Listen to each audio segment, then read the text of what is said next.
வந்து இது கடைசி உலக போர். நான் உங்கள் படங்களில் வந்து காதல் போர் நல்லா இருக்கும். இந்த படத்தில் அது எவ்வளோ இம்பார்ட்டன்ட் இருக்குது? காதலும் இருக்குண்ணே, படத்தில் காதலும் இருக்குது. அதை தாண்டி நிறைய விஷயங்கள் இருக்குண்ணே. ஆக்ஷன் இருக்குது, ஜானராக சொன்னால் காதல் இருக்குது, ஆக்ஷன் இருக்குது, நிறைய விஷயங்கள் இருக்குது. அண்ட் வந்து படம் வந்து கொஞ்சம் டீப்பான ஒரு மீனிங் இருக்க ஒரு அட்டம்ப்டாக எடுத்திருக்கோண்ணே. ஸோ நாங்களும் ரொம்ப ஆர்வலாக எதிர்பார்த்துட்ருக்கோம் இதை ரசிகர்கள் எப்படி ரிசீவ் பண்ணுவாங்கங்கிறது. லவ்வும் இருக்குண்ணே. படங்களில் மொத்தம் 9 பாட்டு இருக்குண்ணே. ஆனால் படத்தில் எந்த பாட்டும் எல்லாமே பேக்ரவுண்ட் ட்ராக்காக தான் வருது. படத்தில் எதுவுமே பாடல்களாக வரதில்லை. பட் ஆனால் படத்தில் 9 பாட்டு இருக்குது. ஸோ அதுவே ஒரு வித்தியாசமான முயற்சி தான் எங்கள் கிட்டேருந்து. ஏன்னா நாங்கள் பொதுவாக என் படத்தில் நிறைய பாடல்கள் இருக்கும். ஸோ அதுவே ஒரு வித்தியாசமான முயற்சி தான். அதே மாதிரி இப்போ இந்த சித்தர் பாடல் கேட்ட பிறகு தான் இப்போ பாதி அந்த அந்த பாடல் அந்த மாதிரி பாடல்களை பார்த்து தான் இப்போ பாடல்களே பாடி இருக்கிறாரோ அப்படின்னு தோணுச்சு. நீங்கள் அந்த மெட்டை ஏற்ற இறக்கமாக பாடினீங்கல்ல. நான் தொடர்ந்து இப்போ தமிழண்டா இயக்கத்தில் நாங்கள் தொடர்ந்து தமிழ் சார்ந்த விஷயங்கள் ஹிப்ஹாப்னாலும் ஹிப்ஹாப் தமிழானாங்க. ஸோ அதனால் அங்கே பார்த்தீங்கன்னா பாரதியார் அவரே ஒரு பெரிய ரேப்பர் தான். ஸோ அவருடைய நடையிலுமே அந்த ரேப் இருக்குது. ஸோ தொடர்ந்து அந்த மாதிரி விஷயங்கள் இன்ஸ்பயர் ஆகி தொடர்ந்து நாங்கள் எங்களோட கலைப்படைப்பை கொடுத்துட்ருக்கோம். கண்டிப்பாக இந்த மாதிரி எல்லா தமிழ் இலக்கியங்களில் இருக்கிற விஷயங்களில் கண்டிப்பாக நாங்கள் இன்ஸ்பயர் ஆகி அதை புது வடிவத்தில் கொடுத்துட்டும் இருக்கோம். கண்டிப்பாக அதில் தான் இன்ஸ்பயரும் ஆகிறோம். அதே மாதிரி சுந்தர் சி சார் எப்போதும் உங்கள் படங்களை அதிகம் அவர் தயாரிப்பார். இந்த படத்தை நீங்களே தயாரிக்க காரணம் அவர் சீஃப் கெஸ்ட்டாக வர காரணம் என்ன? ஏன்னா இதில் ஜாஸ்தி லாபம் எடுத்துடலாம், நீங்கள் எடுத்துட்டீங்களா ப்ரொடியூசரா? ஆனால் லாபங்கிறது வந்து நான் அதை எல்லாத்தையும் தாண்டினேன். நான் வந்து ஒரு ஆர்டிஸ்ட்டு. எனக்கு வந்து என் ஆர்ட்டை தொடர்ந்து பண்ணிக்கிட்டே இருக்கிறோங்கிறது ரொம்ப ஆசைனே. என்னோடய ஆர்ட்டை எப்போ நான் இருக்கிறதுலே ஃப்ரீயாக பண்ண முடியும் அப்படின்னா வந்து நானே அதை க்ரியேட் பண்ணி நானே. ஏன்னா வந்து இப்போ ஒரு ப்ரொடியூசர்னால் அவருக்கு வந்து ஒரு கன்ஸ்ட்ரெயின்ட் இருக்கலாம். எனக்குன்னு ஒரு மார்க்கெட் இருக்குது, அதுக்குள்ளே படம் எடுக்கணும், அந்த மாதிரி கன்ஸ்ட்ரெயின்ட் இருக்கலாம். அதே மாதிரி ஒரு டைரக்டர்னால் அவருக்கு ஒரு தாட் இருக்கும், நான் இதுக்கு தான் செட் ஆவேன்னு. ஸோ இது எல்லாமே சேர்ந்து நாங்களே பண்ணுறப்ப நாங்கள் எங்கள் மேலே வைக்கிற நம்பிக்கையை எங்கள் ரசிகர்களுக்கு நான் கொண்டு போய் சேர்க்கணுங்கிற கருத்தை எந்த ஃபில்டரும் இல்லாமல் கொடுக்க முடியுதுன்னு. ஸோ அதனால் வந்துட்டு இதை லாபத்துக்காக பண்ணணும்னா இது மிகப்பெரிய ரிஸ்க்குண்ணே. இந்த படம் என்னோடய எல்லா ஃபார்மேட்டில் இருந்தும் உடச்சி ஒரு படம் பண்ணியிருக்கோம். ஸோ அதனால் அப்படி பார்த்தா அதுக்கான இது இல்லைண்ணே. நாங்கள் வந்து அதான் இருக்கிற எல்லா ரிசோர்ஸஸையும் போட்டு ஒரு படத்தை எடுத்துட்டோன்னே. இதிலேருந்து வந்தால் அடுத்து திரும்பவும் படம் எடுப்போனே. அந்த மாதிரி இதில் தான் இருக்கோம். ஏன்னா நாங்கள் வந்து உங்கள் எல்லாருக்கும் தெரிஞ்சது தான், நீங்கள் எங்களை இங்கேருந்து பார்த்துட்ருக்கீங்க எல்லோரும். ஸோ கொஞ்சம் கொஞ்சமாக படிப்படியாக தான் வளர்ந்துட்டுருக்கோம். எங்களால் ஒரு படத்தை எடுக்க முடியுங்கிற அளவுக்கு பொருள் சேர்ந்த உடனே அதை எல்லாத்தையும் போட்டு ஒரு படத்தை எடுத்துட்டோன்னே. அண்ணன் தான் முதல் ஆசீர்வாதம் பண்ணார் எங்களுக்கு, எடுறா தம்பி அப்படின்னு. ஸோ வந்து என்னை எப்படி வந்து ஆரம்ப காலகட்டத்தில் பொடி பையனாக வந்தப்போ வந்து பாட்டு பண்ணிடுவியாடா, சரணம் பல்லவினா என்னன்னு தெரியுமாங்கிற மாதிரி இனி வரைக்கும் அண்ணன் கரெக்டாக பண்ணிவிடு, ஆல் த பெஸ்ட் அப்படிங்கிற ஒரு இதில் இருக்கார். ஸோ அண்ணனோட வாழ்த்து என்றைக்குமே எனக்கு இருக்குன்னு, என் பசங்களோட நட்பு இருக்குது, எனக்குள்ள நம்பிக்கை இருக்குது. அதனால் வந்து தொடர்ந்து ஹிப்ஹாப் தமிழ் என்டர்டெயின்மெண்ட் மூலமாக தமிழ் சினிமாவுக்கு பிரம்மாண்டமான படங்களை நாங்கள் கொடுத்துட்டே இருப்போம் அப்படிங்கிறதுல எங்களுக்கு ஒரு நம்பிக்கை இருக்குண்ணே. அதுக்கு இந்த படம் கண்டிப்பாக வெற்றி அடையுங்கிறத நாங்கள் நம்புகிறோண்ணே. இதை வந்து 20ஆம் தேதி மக்கள் தேட்டரில் பார்க்கும் பொழுது அதில் ரிசல்ட் தெரிஞ்சிடனே. அதுக்கு நாங்களும் அவ்வளோ காத்துக்கிட்டு இருக்கோண்ணே. அண்ட் தொடர்ந்துண்ணே உங்கள் எல்லாத்தோட சப்போர்ட்டும் கண்டிப்பாக எங்களுக்கு வேணும். அதே மாதிரி நீங்கள் கோயம்புத்தூர்காரரு, ஆனால் மவுண்ட் ரோடில் குண்டு வைக்கணும்னு ஏன் அவ்வளோ பார்த்தா வந்தோன்னே ட்ரெய்லரு டப்பு டப்புன்னு மவுண்ட் ரோடே பிளாஸ்ட் பண்ணுறீங்களே, என்ன நோக்கம் அது? அண்ணே ஒரு போர் நடந்தால் என்ன ஆகும் அப்படிங்கிறது தான் படத்துடைய கதைண்ணே. ஸோ ஒரு கடைசி ஒரு உலக போர் ஆரம்பித்தா என்ன நடக்க போகுது அப்படிங்கிறது தான் படம். ஸோ இந்த படத்தில் நிறைய விஷயங்கள் இருக்குண்ணே. அது பார்க்குறப்ப அதோட சுவாரஸ்யம் இன்னும் நல்லாயிருக்கும். படம் வந்தோடனே இது எல்லாமே டோட்டலாக புரிஞ்சிடும்ண்ணே. சார் படத்தை நீங்கள் தான் ஓனாக ரிலீஸ் பண்ணுறீங்களா? ஆமாண்ணே. டென்ட் கோட்டாவும் சிம்பா ப்ரொடக்ஷன்ஸும் அவங்க ஓவர்சீஸ் வாங்குறதுக்காக வந்தாங்கண்ணே. படம் பார்த்து அவங்களுக்கு ரொம்ப பிடிச்சி போயிடுச்சு. ஸோ தமிழ்நாடு தேட்டருக்குலாம் அவங்களே எடுத்துக்கிட்டாங்க. அண்டு சேட்டலைட் டிஜிட்டல்லாம் முடிஞ்சுதுண்ணே. ஸோ எங்களால் என்னென்ன இருக்கோ எல்லாத்தையும் வச்சு ரிலீஸ் பண்ணுறோண்ணே. இப்போ நாங்கள் தானே பண்ணுறோம் எல்லாமே. சார் இப்போ நீங்கள் இசையமைச்சது ஈஸியாக இருந்ததா, டைரக்ட் பண்ணது ஈஸியாக இருந்ததா, படம் எடுக்கிறது ஈஸியாக இருந்ததா? எல்லாமே ஈஸியாக தானே இருக்குது. உங்களுக்கு எனக்கு ரொம்ப பிடிச்சிருக்கு. அதனால் பிடிச்சி பண்ணுற எல்லா விஷயம் ரொம்ப ஈஸியாக இருக்குண்ணே. வாழ்த்துக்கள். ரொம்ப நன்றிங்கண்ணே. ஐபிஎல்லுக்கும் இதுக்கும் சம்மந்தம் இருக்குங்களா கதைக்கும்? இல்லைண்ணே, ஐபிஎல்லுங்கிற ஒரு விஷயத்துக்கும் இதுக்கும் இல்லை. இது உலகத்தில் என்ன நடக்குதோ அனைத்துக்கும் இதுக்கும் சம்மந்தம் இருக்குண்ணே. உலக அரசியலும் இருக்குது, எல்லாம் இது இருக்குது.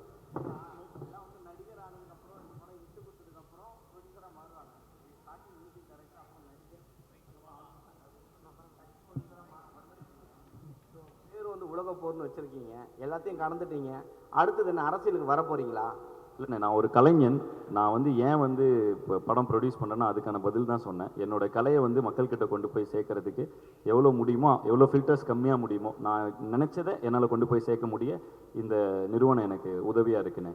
அது போக இந்த நிறுவனம் மூலமாக கிட்டத்தட்ட நாங்கள் இன்னைக்கு வந்து ஒரு 2 பேர் வந்தோண்ணே, 2 பேர் ஆரம்பித்தோம். இன்னைக்கு கிட்டத்தட்ட 110 பேர் பக்கத்தில் நாங்கள் வேலை பார்த்துட்ருக்கோண்ணே. ஸோ அதனால் இது எனக்கு இன்னும் சந்தோஷமாக இருக்குது. ஏன்னா என் பசங்க அன்றைக்கெலாம் என் கூட இருந்த பசங்க, நாங்கள் இண்டிபெண்டன்ட் மியூசிஷியனாக இருந்தப்போ நிறைய பேர் வந்து அதுக்கான வாய்ப்பு இல்லாமல் அங்கே சஸ்டெயின் பண்ண முடியாமல், இன்ஃபேக்ட் நாங்களே அண்ணனை பார்க்கலன்னா எப்படி சஸ்டெயின் பண்ணியிருப்போம் தெரில. நாங்கள் இண்டிபெண்டன்ட் ஆர்டிஸ்ட்டாக இருக்கிறதுக்கு இன்னைக்கு மார்க்கெட் இருக்குது, அன்றைக்கி அப்படி எதுவுமே கிடையாது.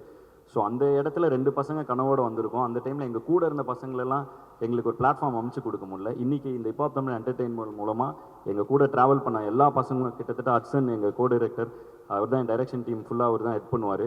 ஸோ எங்களோட சிஸ்டமே கொஞ்சம் வேறு மாதிரி, இப்போ பொதுவான சினிமா சிஸ்டமாக இல்லாமல் கொஞ்சம் ஒரு க்ளீனாக ஒரு கம்பெனி ஃபார்மேட்டில் நடத்திட்டு இருக்கோம். ஸோ ஹட்சன் தான் ஹெட் பண்ணுறாரு. ஹட்சன் வந்து எனக்கு 12 வருஷமாக தெரியும். அவர் ஒரு இண்டிபெண்ட் பிபாய், அவர் அதாவது பிரேக் டான்சர், பிபாய், ஒரு கொரியோகிராஃபர். அவர் டான்ஸ் கிளாஸ் நடத்திட்டு இருந்தார். இந்த படம் ஆரம்பித்து ப்ரொடக்ஷன் ஆரம்பித்தோன்னே வாங்க படம் ஆரம்பிச்சிட்டேன் வாங்கன்னு. ஸோ இது மாதிரி ஒவ்வொரு ஃபீல்டில் இருக்கவங்க எல்லாருமே, அஜய் வந்து சிஏ, அவன் வந்து ஒரு சார்ட்டர்ட் அக்கௌண்டன்ட்டு.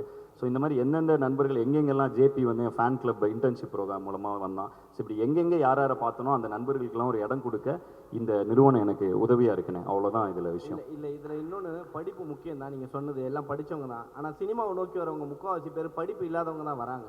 ஸோ அந்த மாதிரி படிப்பு இல்லாமல் வந்தாலும் சேர்த்துக்கிறதுக்கான வாய்ப்பு இருக்கா? ஆனால் படிப்புங்கிறது வந்து நம்ம குழப்பிக்க வேணாம். ரொம்ப சிம்பிள். திறமை இருக்கிற பொழுது எல்லாருக்குமே இது படிப்புங்கிறது வந்து டிகிரியோ அது கிடையாது. படிப்புங்கிறது நம்ம கற்றுக்கொள்ளும் எல்லா விஷயங்களும் தான். ஸோ வந்து படிப்பு நம்மளை பண்படுத்தும். ஸோ ஒருத்தரை வந்து எத்தனை படிச்சிருக்காங்கங்கிறத வச்சு அவங்கள நம்ம திறமையை எடை போட முடியாது. அனைவருக்கும் வாய்ப்பு உண்டு. ஆனால் நான் அடிக்கடி சொல்கிறது என்னென்னா, படிச்சுட்டா அது பின்னாடி இருக்கிற டெர்மினாலஜியும் அதோட பேசிக்கும், அதை எப்படி அந்த ப்ராசஸும் நம்ம கற்றுப்போம்.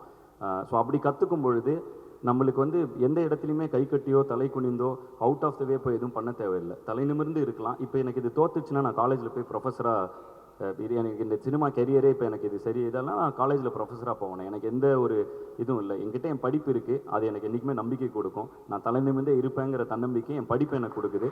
அதனால எல்லாரும் படிங்கன்னு என்னோடய ரசிகர்களுக்கு தொடர்ந்து அதை நான் சொல்லிகிட்டு இருக்கேன். அவ்வளோதான் அதில் விஷயம். டெக்னாலஜி வளர வளர அழிவு கண்டிப்பாக இருக்குன்னு நீங்கள் நினைக்கிறீங்களா? இருக்கலாம். இந்த படத்தில் அது மாதிரி ஒரு விஷயம் இருக்குது. டெக்னாலஜி 2 வகையாக யூஸ் பண்ணலாம். அது ஒரு தீக்குச்சி தான். பத்துச்சுன்னா தீக்குச்சியை வச்சு வெளிச்சமும் கொடுக்கலாம், ஊரையும் அழிக்கலாம். ஸோ டெக்னாலஜி நம்ம எப்படி யூஸ் பண்ண போகிறோங்கிறத வச்சு தான் அதுக்கான பதில் இருக்குது. ஸோ நான் வந்து அதுக்கான அப்படி அழிஞ்சிடக்கூடாதுன்னு நினைக்கிறேன். அது இருக்கா இல்லையான்னு நீங்களும் தான் சொல்லணும். இல்லை, 3ஆம் உலகப்போர் வந்து வாட்டரில் வரும்னு சொல்லியிருக்காங்க. 3ஆம் உலகப்போர் வாட்டரில் தான் வரும்னு சொல்லியிருக்காங்க. பட் ஆனால் நீங்கள் வந்து கடைசி உலகப்போர் டெக்னாலஜி தான் ஸ்டார்ட் ஆக போகுதுன்னு சொல்ல வந்திருக்கீங்க. ரெண்டுத்தும் டிஃப்ரெண்ட். இல்லை, இது படம் பார்த்துட்டிங்கன்னா இன்னும் சூப்பராக புரியும்ண்ணே உங்களுக்கு. Okay, last question. Okay, concept கூட இப்போ 2-3 நாள் முன்னாடி நடந்தது. அதில் கூட ஏதோ பசங்க சண்டே ஆயிடுச்சுங்க. இது வரைக்கும் உங்கள் கான்செப்டில் அந்த மாதிரி நடக்கவே இல்லை. ஆனால் இது வரைக்கும் கான்செப்டே நடக்கவே இல்லை. கோயம்புத்தூரில் 2-3 நாள் முன்னாடி நடந்தது உங்களுக்கு. அப்போ அங்கே வந்து காலேஜ் பசங்க அடிச்சுக்கிட்டாங்க. அது ஒரு 200 பேர் இருக்கு, ஒரு 20,000 பேர் இருக்கிற இடத்துல 25,000 பேர் வந்தாங்கண்ணே அந்த கான்செர்ட்டுக்கு. அதில் டான்ஸ் ஆடுறப்ப ஒருத்தருக்கு ஒருத்தர் இடிச்சுக்க, ஏன்னு ஒரு ஒரு ஒரு திருவிழாவில் நடக்கிற மாதிரி என்ன இடிச்சிட்ட அப்படின்னு இது பண்ண, உடனே சண்டை போட்ட அந்த 10 பேரை உடனே வெளில அனுப்பிச்சாச்சு. அது அங்கே நடந்த மீதி 19,000 பேருக்கும் தெரியாது அப்படி ஒரு விஷயம் நடந்ததுன்னு. பட் அதை வந்து நீங்கள் இப்போ இதில் போடுறதுக்கப்புறம் தான் எனக்கே அப்படி ஒரு விஷயம் நடந்தது தெரியும். ஸோ அந்த மாதிரி தான். அதுக்கப்புறம் நான் கேட்டேன் என்ன ஆச்சுன்னு. ஒரு 10 பசங்க அடிச்சுக்கிட்டு இருந்தாங்க. அப்படியே அவங்கள எனர்ஜியில் என்ஜாய் பண்ணுறப்போ ஒன்று நடக்கும்ல. ஸோ அப்படி அவங்க 10 பேரை வெளியில் அனுப்பிட்டோம் அப்படின்னாங்க. ஸோ அவ்வளோதான் அதோட விஷயம். அதில் ஒரு எதுவுமே பெரிய எதுவுமே அப்படி ஒரு பயப்பட வேண்டிய விஷயம் எதுவுமே இல்லை. தொடர்ந்து உங்களுடைய ஆல்பம் சாங் தான் எல்லாமே எதிர்பார்க்கறது. இப்போ நீங்கள் ப்ரொடக்ஷனில் வேறு இறங்கிட்டீங்க. ஆல்பம் சாங் கான்செப்ட் வருமா, இல்லை இதோட க்ளோஸ் பண்ணிடுவீங்களா? அண்டர் கிரவுண்ட் ட்ரைப்னு ஆரம்பித்து அடுத்த தலைமுறை இளைஞர்களுக்கு நிறைய பேருக்கு ஏதோ எஃப்ஜேலாம் அண்டர் கிரவுண்ட் ட்ரைபில் பெர்ஃபார்ம் பண்ணியிருக்கான். ஸோ அவன் இன்றைக்கி திரைப்படங்கள் வந்துருக்கான். நிறைய இளைஞர்களுக்கு பிளாட்ஃபார்ம் அமைச்சு கொடுத்துட்டோம். ஸோ நாங்கள் இதெல்லாம் பண்ணிகிட்டு இருக்கப்போ அந்த இடத்துல எங்களுடைய ஆர்டிஸ்ட் நிறைய பேர் வருவாங்கண்ணே. ஏன்னா நீங்கள் சொன்னீங்க பேசும்போது நிறைய ப்ரொடியூசரோட குறுக்கீடுகள் வந்து இருக்கிறதுனால தான் நான் வந்து தனியாக ப்ரொடக்ஷன் ஆரம்பிச்சேன்ட்டு. ஸோ யாரை நீங்கள் குறிப்பிட்டு சொல்கிறீங்க? குறுக்கீடு கிடையாதுண்ணே, குறுக்கீடுன்னு சொல்லலை. ப்ரொடியூசர் வந்து இப்போ நான் ஒன்று பண்ணணும்னு நினைக்கிறேன், அப்போ எனக்குன்னு ஒரு மார்க்கெட் இருக்கும்லண்ணே.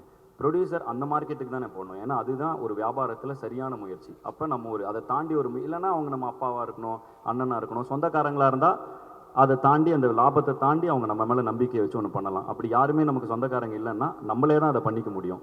ஸோ அப்படி அந்த மார்க்கெட் கேப்பை தாண்டி இவ்வளோ பெரிய ஒரு படம் எடுக்கும் பொழுது நானே தான் என் மேலே நம்பிக்கை வச்சுக்க முடியும், என் பசங்க மேலே நம்பிக்கை வைப்பாங்க.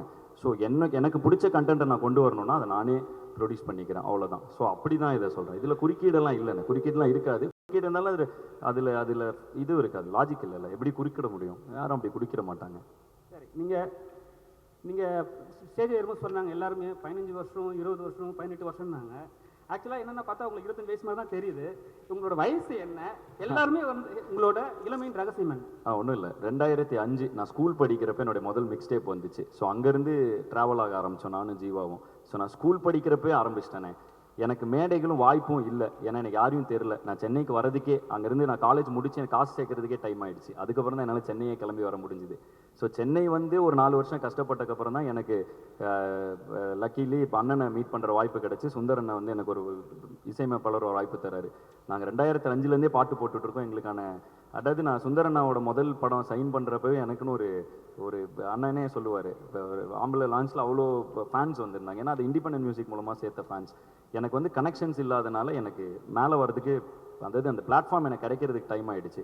ஸோ அதுக்கு முன்னாடி இருந்தே நான் பண்ணிட்டுருக்கேன். இப்போ நான் இந்த வேறு யாருக்கும் அது நடக்கக்கூடாதுங்கிறது தான் இந்த இத்தனை தமிழண்டா மூவ்மெண்ட், அண்டர் கிரவுண்ட் ட்ரைப், இப்போ தமிழ் என்டர்டைன்மெண்ட்னு ஒன்று பண்ணிக்கிட்டே இருக்கும். எனக்கு தெரிஞ்ச பசங்களுக்கு அது நடக்கக்கூடாதுன்னு, அவ்வளோதான். அதில் நிறைய பேர் கூட ட்ராவல் ஆகிருக்காங்க. இப்போ நான் வந்து ஃபஸ்ட்டு இண்டிபெண்டன்ட் ஆர்டிஸ்ட்டாக ஃபஸ்ட் இயர் காலேஜ் படிக்கிறப்ப அவர் எனக்கு பேக்ரப் டான்ஸராக இருந்தார். ஸோ அவர் வந்து அவங்க எங்கள் பின்னாடி டான்ஸ் பண்ணுவாங்க. ஸோ அந்த மாதிரி நிறைய பேர் கூட இவ்வளோ வருஷம் ட்ராவல் ஆகிட்டோம். ஸோ அந்த இதனால அவ்வளோ வருஷமாக தெரியுது. ஓகேண்ணா, டன், தேங்க்யூ. கடைசியாக இந்த படத்துடைய காஸ்ட் அனைவரையும் மேடை கலைத்து ஒரு குரூப் பிக்சர் எடுத்துக்கணும். அதுக்கு நடுவில் எங்கள் அண்ணன் சுந்தர்சி அவர்கள் நிற்கணும்னு ஆசைப்பட்றேன்.